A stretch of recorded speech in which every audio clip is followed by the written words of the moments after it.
Movie start होती है और हमें दिखता है कि एक आदमी जंगल से चल रहा है। उसके साथ एक डेड बॉडी है, इसे वो लेकर जा रहा होता है। इसके बाद जिनहो, जो हमारा मेन कैरेक्टर है, ये हम देखते हैं।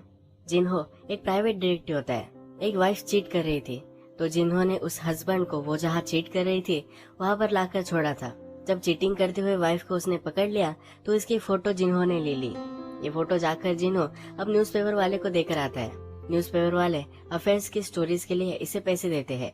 ये यही काम करता है। जिन्हो का एक ड्रीम होता है कि वह अमेरिका जा सके, इसीलिए पैसे सेव करने के लिए ये सब वो काम करता है। न्यूज़पेपर एडिटर इसे पैसे देता है और पूछता है कि तुम क्यों वहाँ जाना चाहते हो, कि वहाँ मैं बहुत सारे पैसे कमाना चाहता हूँ। ये जोक कर देता है कि वहाँ बहुत सारी वाइफ्स चीट करती होंगी। अब जिन्हो सिटी में आता है। इसे एक्चुअल में डिटेक्टिव वर्क भी करना होता है, इसीलिए अपने पैम्पलेट्स सिटी में लगा देता है। इसके बाद नेक्स्ट सीन में हमें दिखाया जाता है कि एक ऑपरेशन चल रहा है। यहाँ पर एक बड़े डॉक्टर होते हैं जो जापानीज होते हैं। इनके हाथ के नीचे हमारा और एक मेन कैरेक्टर जिसका नाम जैंग होता है, ये काम करता है। इस ऑपरेशन में जैंग थोड़ा भी डरा नहीं था और सही से उसने डॉक्टर को हेल्प की थी। तो जब ये ऑपरेशन खत्म हो जाता है तो डॉक्टर जैंग से कहते हैं कि तुम्हें और भी प्रैक्टिस करनी चाहिए। जैंग जनरली एनिमल्स पर प्रैक्टिस करता है, तो डॉक्टर से कहते हैं कि अब तुम्हें ह्यूमंस पर प्रैक्टिस करनी चाहिए। डॉक्टर ने अभी अभी ऑपरेशन किया है, पर इसके बदले में उसे एक भेज दी गई है। ये जो हमारी स्टोरी का टाइम पीरियड है, ये 19th सेंचुरी का स्टार्टिंग का पीरियड है। इसी वजह से यहाँ हमें दिखता है कि डॉक्टर को एज अ पेमेंट वो भेज दे देते हैं। डॉक्टर इसमें फ्रस्ट्रेटेड होता है क्योंकि जापान में लोग ऐसा नहीं करते थे। इसके बाद हमें एक क्राइम सीन दिखता है जहाँ बहुत सारा ब्लड पड़ा हुआ होता है। यहाँ पर यंग नाम के पुलिस ऑफिसर को बुलाया जाता है। यंग ये क्राइम सीन देखता है तो वहाँ बहुत सारा ब्लड होता है। जल्दी से उसके नीचे काम करने वालों को ये पोंछने के लिए बोलता है। ये कहता है कि ये मास्टर के सन का रूम था, किसी को भी पता नहीं चलना चाहिए। मास्टर आकर ये देखता है और इसे बहुत ही सदमा लगता है। मास्टर का बेटा ही गायब हो गया है तो बहुत ही चिढ़ गया होता है। वो जल्दी से जल्दी यंग को ढूंढने के लिए बोलता है। यंग भी कहता है कि अगर आपका बेटा नहीं होता तो मुझे जॉब कभी भी नहीं लगती। ये मास्टर कहते हैं कि अगर तुमने सही से मेरे बेटे को ढूंढ दिया तो तुम्हारा नाम हम हिस्ट्री में अमर कर देंगे। अब नेक्स्ट सीन में यंग सस्पेक्ट्स की लिस्ट निकालता है। वो अपने कलीग के साथ ये लिस्ट देखता है और उनके नाम से ही लॉजिक बनाने की कोशिश करता है। एक के नाम में टाइगर होता है, तो इसने ही ये काम किया होगा, इसलिए उसको ही वो सस्पेक्ट बना देते हैं। मास्टर को बहुत ही बुरा लग रहा होता है। अपने फ्रेंड से कहता है कि अभी अभी तो मेरा बेटा पढ़कर आया था, उसका कौन एनिमी हो सकता है। दिन वो पूरे एम्पायर को रूल कर सकता है। यहाँ पर हम देखते हैं कि जैंग मौजूद है। साफ सफाई का काम वो यहाँ करता है और काम करते करते ही वो मास्टर के सन की फोटो देखता है। इसे शॉक लगता है और वो बहुत ही डर जाता है। रात में सड़क से जब ये जा रहा होता है तो लोग बात कर रहे होते हैं कि मास्टर के सन को अगर कुछ हो गया तो ये बहुत ही बुरा होगा। जिसने ये किया होगा उसे बहुत ही तड़पाया जाएगा। मास्टर ने उसके सन को ढूंढकर जो देगा इसके लिए बहुत सारा इनाम रखा हुआ होता है। सुबह हम देखते हैं कि जैंग जिन्हो के पास आता है। उसे आकर कहता है कि मुझे एक आदमी को ढूंढना है। जब वे पैसे वगैरह डिस्कस कर लेते हैं तब जैंग उसे कहता है कि वो एक मर्डरर है। मर्डरर का नाम सुनकर जिन्हो पीछे हट जाता है। वो पुलिस के कामों में ज्यादा इंटरफेयर नहीं करना चाहता। उसकी लाइफ को भी खतरा हो सकता है, तो इसके लिए वो केस लेने वाला नहीं। जैंग कहता है कि प्लीज एक बार मेरी बात तो सुन लो। जैंग को उसने बाहर निकाल दिया होता है। जैंग उसे 5 वॉर्न देता है। वो कहता है कि मेरी सिर्फ बात सुनने के लिए ये है। जैंग फिर जिन्हो को एक जगह पर लेकर आता है। जैंग उसे एक डेड बॉडी दिखाता है। ये मास्टर के बेटे की डेड बॉडी होती है। जिन्हो जब ये देखता है तो डर जाता है। वो कहता है कि अब मुझे यहाँ से जाना पड़ेगा। मैंने कभी देखा ही नहीं, ऐसा अब मैं प्रिटेंड करूंगा। मुझे पता है कि मैं किसी को भी नहीं बताऊंगा, पर ये केस जिन्हो को नहीं लेना होता।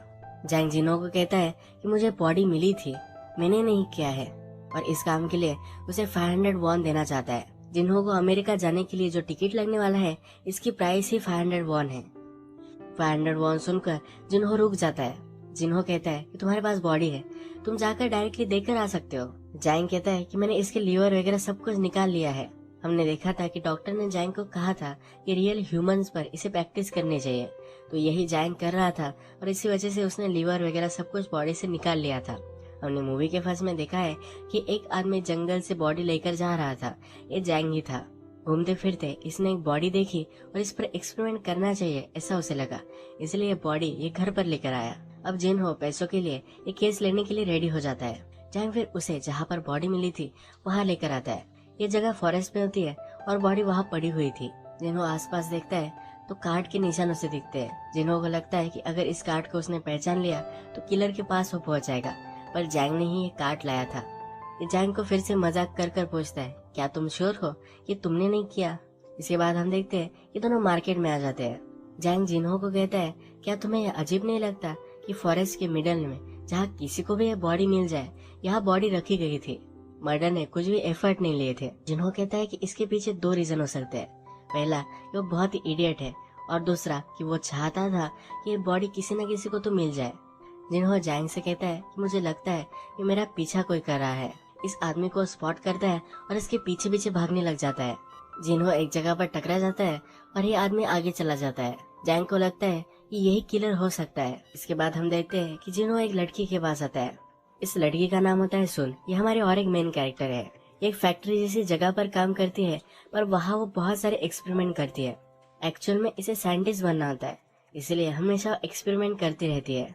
जिन्हों को उसने एक दूरबीन दी थी, पर अब वो टूट चुकी है, इसलिए जिन्हों उसके पास आता है। इसके बाद ये बात करते करते चलने लग जाते हैं। जिन्हों कहता है, मेरे पास एक बहुत ही अच्छी केस आई है, अगर उसने सॉल्व कर दी तो उसे अमेरिका जाने के लिए पैसे मिल जाएंगे। सुन को भी ये सुनकर अच्छा लगता है कि तुम भी बहुत ही स्मार्ट हो, अगर तुम भी अमेरिका गए तो वहाँ बहुत सारी चीजें तुम सीख सकती हो। वो पूछती है, क्या तुम मुझे पूछ रहे हो कि मैं तुम्हारे साथ आऊँ? जिन्हों कहता है कि नहीं, मैं ऐसा नहीं बोल रहा। सुन कहती है, मैं सब एक्सपेरिमेंट्स वगैरह करती हूँ, ये कर कर मैं ऑलरेडी बहुत सारी रिस्क ले रही हूँ। सुन टेलीस्कोप और इस तरह की अलग अलग चीजें बनाती है। 1900 का जो वक्त था इतना प्रोग्रेसिव नहीं था, औरतें ये सब कर सके एक्सेप्टेड नहीं था, इसीलिए सुन कहती है कि मैं कर कर ऑलरेडी रिस्क ले रही हूँ। इसके बाद हम देखते हैं कि जिन्हों मास्टर के घर में आ जाता है, जहाँ पर मास्टर के सन को उठवाया गया था। तो एज ए पुलिस ऑफिसर वो ढोंग कर वहाँ आ जाता है। पूरे मर्डर सीन को देखता है। यहाँ पर उसे ड्रग्स मिलते हैं। ये सब छानबीन कर रहा होता है, तभी एक पुलिस ऑफिसर उसे ढूंढ लेता है। इसके बाद उसे यंग के पास लेकर जाया जाता है। यंग उसे मारता है और कहता है कि अब ये केस खत्म हो चुका है, इसने जो रियल किलर है उसे पकड़ लिया है। यंग ने किसी को भी उठा लिया है और उसे वो कन्फेशन लेने के लिए जबरदस्ती कर रहा है। जिन्हों कहता है कि अगर ये किलर है तो उसने बॉडी कहाँ रखी है। यंग ने सिर्फ सस्पेक्ट के नाम से उसे पकड़ लिया था। ये लॉजिक जब जिन्हों सुनता है तो इस पर वो हंसने लग जाता है। जिन्हों को फिर छोड़ दिया जाता है। वो डायरेक्टली जैंग के पास आता है। जिन्हों ने मर्डर सीन से जो ड्रग्स लाए थे वो जैंग को दे देता है, क्योंकि उसे पता नहीं है कि ये ड्रग्स है।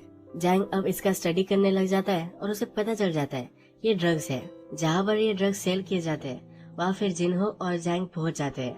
यहाँ अंदर सब नशेड़ी पड़े हुए होते हैं। यही से ही मास्टर के सन ने ड्रग्स लिए होंगे, तो इसकी इंक्वायरी वो करने लग जाते हैं। थोड़ी देर में इस जगह का बॉस आ जाता है और वो जैंग को पहचान लेता है। उसे पता है कि डॉक्टर के नीचे काम करता है और ये कभी भी ड्रग्स नहीं करता। अब ये गुंडा सब आदमियों को लेकर उसे मारने लग जाता है। जैंग और जिन्हों भी रेजिस्ट करते हैं और बहुत सारे लोगों को मारते हैं। बॉस को पकड़ लेते हैं और उसे उल्टा लटका देते हैं। उसे पूछते हैं कि तुमने लास्ट बार कब मास्टर के सन को देखा था। पहले बोल नहीं रहा था, पर उसे बहुत डराते हैं तो बोलने लग जाता है। ये कहता है कि लास्ट टाइम मैंने जब उसे देखा था कि वो ड्रग्स लेने के लिए आया था, उस दिन उसके घर के डायरेक्शन में वो नहीं गया। डोंगिनिनम नाम की एक जगह थी, यहाँ पर वो गया था। जब जिन्हों और जैंग यहाँ पहुँच जाते हैं तब उन्हें पता चल जाता है कि यहाँ पर एक सर्कस थी। ये सर्कस अब जरा आगे चली गई है। नेक्स्ट सीन में हम देखते हैं कि रात में कमिश्नर के घर पर एक आदमी आता है। इस आदमी को कमिश्नर जानते हैं तो अंदर आने देते हैं, पर यह आदमी कमिश्नर का खून कर देता है। फिर से जंगल में जहाँ जैंग को मास्टर के सन की बॉडी मिली थी, उसी जगह पर पुलिस को मिल जाती है। अब कमिश्नर की डेड बॉडी मिल चुकी है, तो मास्टर और भी चिढ़ गए होते हैं। मास्टर यंग को धमकी देते हैं कि अगर उसने उसके सन को नहीं जल्दी से ढूंढ कर दिया तो उसे वो फायर कर देंगे। इसके बाद हम देखते हैं कि यंग एक आदमी के पास आया हुआ है। इसका नाम होता है इक्वांग। यंग इक्वान से पूछता है कि मैंने तुम्हें ही इन दोनों को इंट्रोड्यूस कराया था, यानी कि कमिश्नर और मास्टर का बेटा, और अब ये दोनों डेड है। इक्वांग पर ये शक ले रहा होता है। इक्वांग कहता है कि दोनों बड़े आदमी थे, इनके बहुत सारे एनिमीज हो सकते हैं। हमने मूवी में देखा है कि जिसको कमिश्नर ने मारा था यही इक्वान है। अब पुलिस को कमिश्नर की बॉडी मिल चुकी है, तो उसकी ऑटोप्सी करने के लिए डॉक्टर को बुलवाया जाता है, पर डॉक्टर जैंग को ही लेकर आता है। जब जैंग ऑटोप्सी कर रहा होता है तो कमिश्नर के मुंह में करता है कि जिस नाइफ में दोनों तरफ से धार होती है, इसे नाइफ से मर्डर किया गया था। ये रात में जाकर जिन्हों को ये सब बातें बता देता है। जिन्हों भी इन्वेस्टिगेशन कर ही रहा था तो उसे नाइफ के बारे में पता चल गया था। कमिश्नर के मुंह में जो कपड़ा था, ये एक नया सुराग उन्हें मिल चुका है, तो इसके पीछे अब वो लग जाते हैं। ये कपड़ा आया कहाँ से है ये पता नहीं कर पाते। सुन इंटेलिजेंट है, तो सुन के पास जिन्हो ये कपड़ा लेकर आता है, पर थोड़े एक्सपेरिमेंट करती है। फिर उसे पता चलता है कि इस कपड़े पर फ्लावर बना हुआ था। इसे फ्लावर के कपड़े सर्कस में ही लोग पहनते हैं। कमिश्नर का बेटा मर्डर होने से पहले सर्कस में ही गया था, तो अब ये दो एविडेंस इन्हें मिल चुकी है, तो सर्कस में कुछ ना कुछ तो गड़बड़ है। इसे परस्यू करने के लिए वो निकल जाते हैं। जाकर वो सर्कस देखने लग जाते हैं, तो वहाँ इक्वांग होता है। इक्वांग डबल एज नाइफ से एक शो दिखाता है, जिसमें वो एक आदमी को बोर्ड से बांधता है और उस पर ये चाकू चलाता है। इक्वांग कहता है कि ऑडियंस में से अगर कोई आ जाए तो सचमुच में ये गेम खेलते हुए डरेगा, तो ये बहुत ही मजा आएगा। जिन्हो जल्दी से उठ जाता है और इसके लिए रेडी हो जाता है। इक्वान थोड़ी देर तक आंखों में पट्टी बांध लेता है, उसके बाद चाकू चलाने लग जाता है। ये देखकर जिन्हो बहुत ही डरा हुआ होता है, पर सक्सेसफुली ये गेम कंप्लीट हो जाता है। जब जिन्हो ने इस गेम के लिए वॉलंटियर किया था, तो उसी वक्त उसने नाइफ वहाँ से चुरा ली थी। ये नाइफ वो चेक करते हैं और कंफर्म हो जाता है कि इसी नाइफ से मर्डर हुआ था। जिन्हो अभी भी कह नहीं सकता कि इक्वांग ने मर्डर किया है, क्योंकि सर्कस में इन नाइफ्स को कोई भी पा सकता है और किसी ने भी मर्डर किया हो सकता है। इसके बाद हम सर्कस देखते हैं। इक्वांग ने एक लड़कियों को पकड़कर लटकाया हुआ होता है।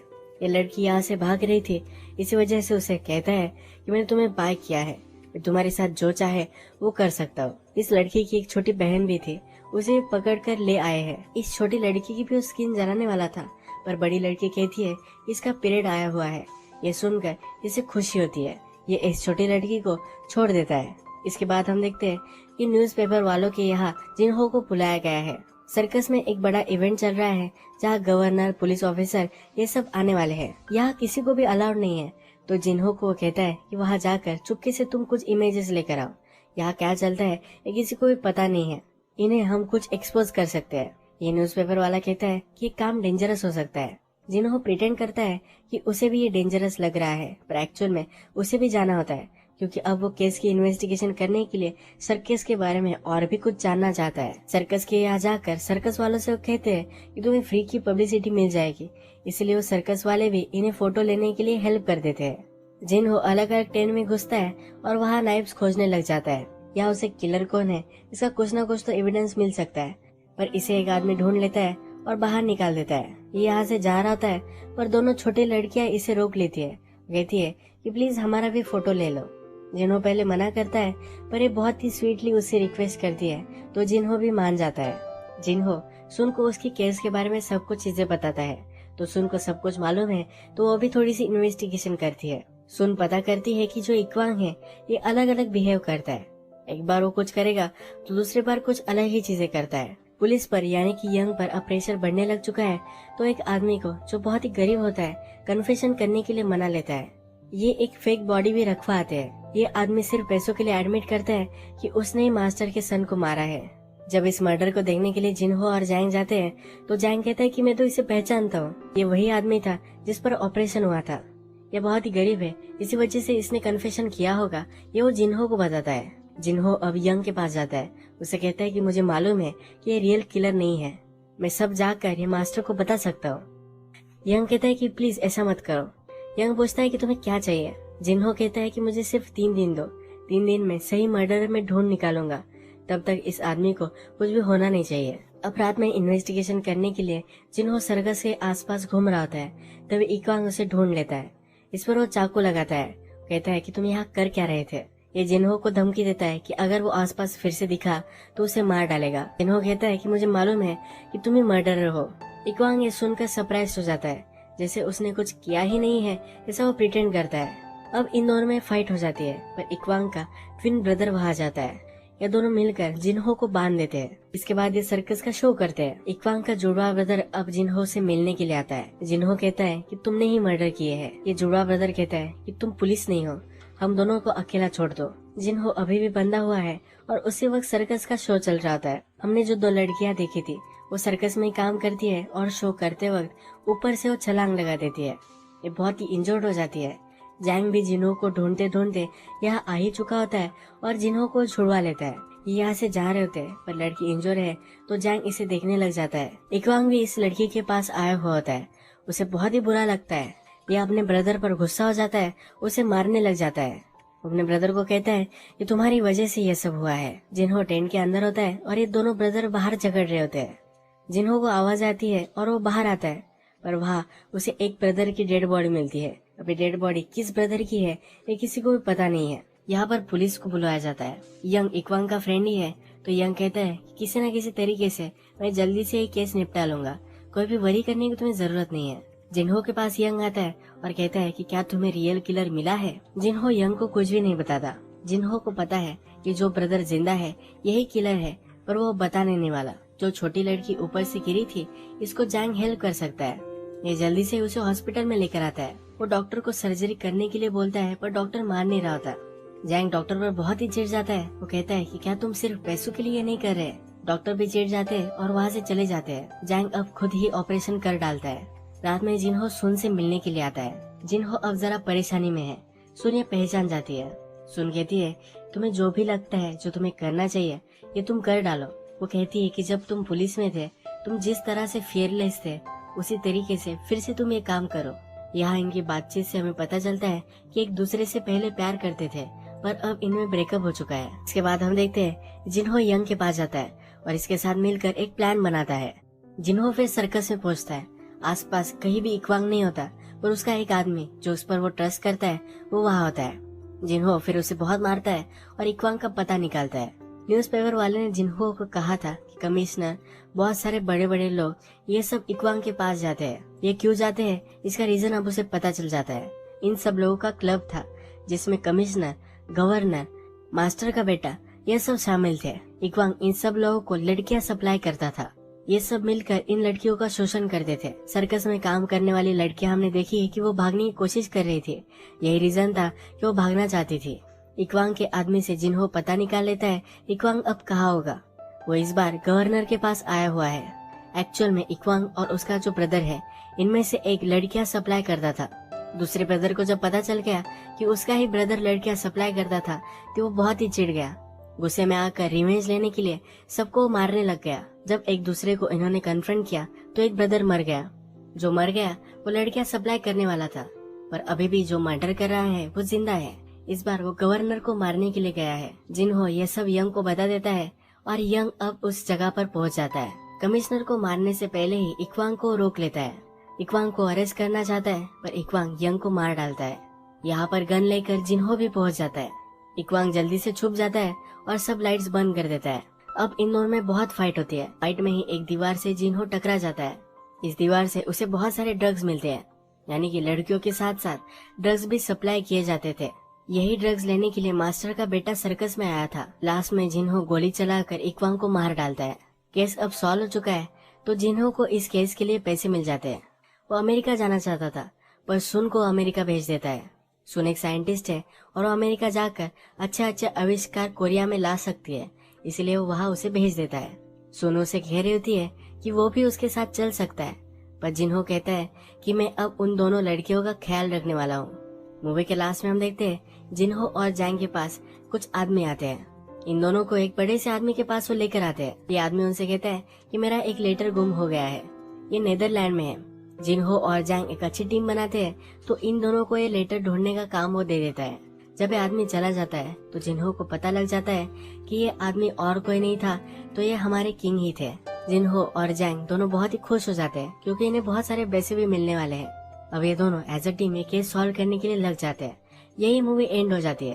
अगर आपको ये वीडियो अच्छा लगा तो प्लीज इस वीडियो को लाइक कर दीजिएगा। बहुत सारी इस तरह की मूवीज लेकर आते रहते हो, तो प्लीज चैनल को सब्सक्राइब कर दीजिए और बेल नोटिफिकेशन आइकॉन दबाना में मत भूलिए। हम फिर से मिलेंगे।